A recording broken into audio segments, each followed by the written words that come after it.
everyone. Thanks again for tuning into Sin's Workshop Podcast. Hope you're all having a wonderful day. Alright, so today we're going to be talking about This Is Not a Ghost Story by Andrea Portes. I have to say, I love this book. And the reason being is because I think the characterization is stellar here. I do love the characterization that has gone into this storytelling, because Daffodil is so relatable. She's so awkward and weird and quirky. I mean, she spends her nights watching Alien Encounters and Beyond the Curve or Behind the Curve. I don't know, that Flat Earther show. But these are the things she watches for fun. And I think that's so weird. And I mean, she's also so socially awkward. She has, like, no idea how to interact with anyone, and I love that about her, because I definitely am able to relate to that. Definitely socially awkward. But that is what I thought was fun here. I mean, yeah, you have a ghost story, but it's something new, in my opinion. I haven't really read a ghost story that's this funny and this relatable. And I like the fact that I was able to read a story that was funny and relatable. I really do think that that's key here. You know, you have to be able to be engaged with your story. You have to be able to find the characters relatable. Those are always, like, key things for me when I'm reading a story. And I was able to find that here. It does follow Daffodil. She is babysitting a house. She has to escape from home because she doesn't want to think about the bad thing she doesn't want to think about. It is the bad thing we will not think about. We will not mention. And I love her narration here as well. I think it's amazing how she's just so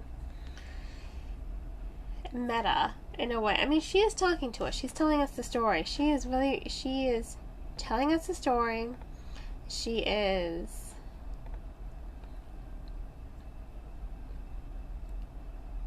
telling the reader the events of everything that happened. And that's what I think is great, because you don't really know if it's an unreliable narrator here. It is a story. It is a story being told, and it is a really engaging story, and I think that that's awesome. And, I mean, it was fun. It was a fun story, and I was able to put it down. I mean, I'm reading this book in my car. I'm reading it. I don't drive. My husband drives. I'm reading it at work because work is slow. I'm reading it at home in bed, I even asked my husband, I'm like, do you mind if I read this book out loud to you? Because, I don't want to feel like I'm alienating my husband. And he was like, sure. And even he liked it. I'm like, this is great. My husband's laughing. I'm laughing. This is funny. But there also is depth to it. We do get bits and pieces of Daffy's past. Her name's Daffodil, but her nickname is Daffy. We do get bits and pieces of her past coming through the story, and I like how it's not all at once. I do think that is great, how everything's just not at once. It is something different. And that's what I liked. Like I said, if you know me, you know that one of my pet peeves is when stories kind of just unload a bunch of history all at once. And that didn't happen here. That most certainly did not happen. And that's what I enjoy. I like a story that is engaging. It is thought-provoking. It is something worth reading for the reader. And like I said, I enjoyed that, and I really did enjoy Daffy's narration. I like how quirky she is, like when the handyman comes, and because she's totally qualified to and this is her, she's like, I'm totally qualified to do this, like I'm not I like that. I like how she second guesses herself, how she's just like, yeah, I can do that, yeah, what, no problem. Like I said, I do like her narrative. I think it's fun. I think it's quirky. I think everything about her is fun and quirky and expressive. That's the word I'm looking for, expressive. She's a very expressive character, and I really appreciate that.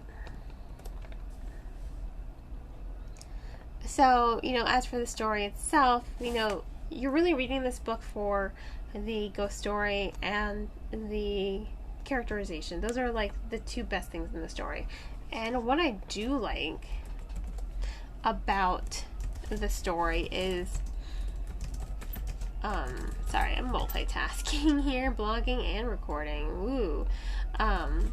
What I do think is really good is, it does have those classic tropes. This is a haunted house story. It does have those classic tropes, weird noises in the night, bad feeling, possessions, hallucinations. It does have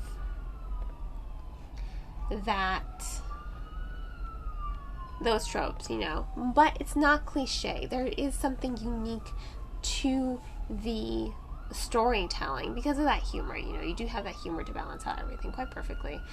And the narrative, I mean, come on, it's a good story. I can't really stress that enough. I really do think it is an engaging and thought-provoking story.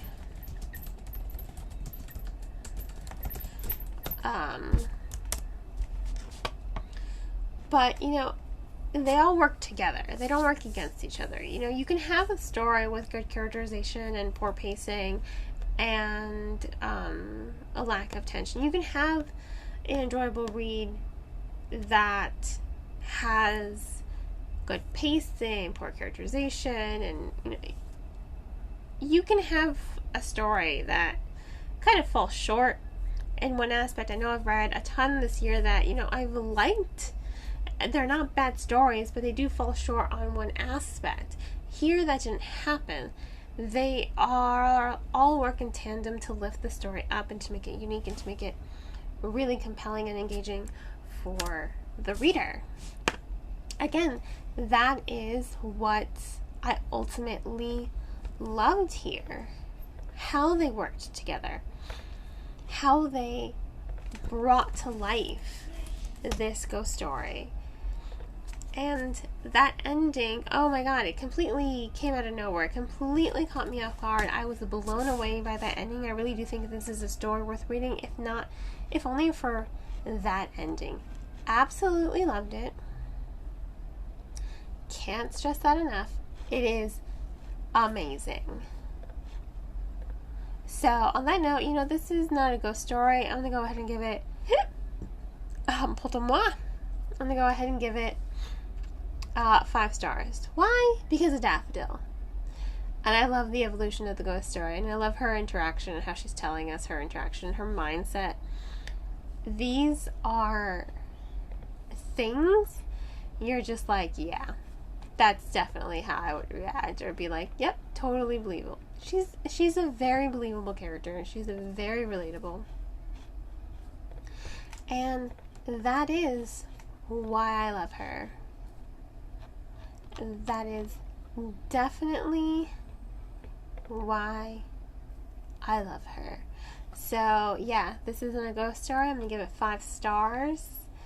Please purchase the book off of bookshop.org if you are really interested in reading it. If you're unsure if you're going to like this book, that's perfect. If you are a fan of Daniel Vega's stories, and if you're a fan of Shirley Jackson, I do think that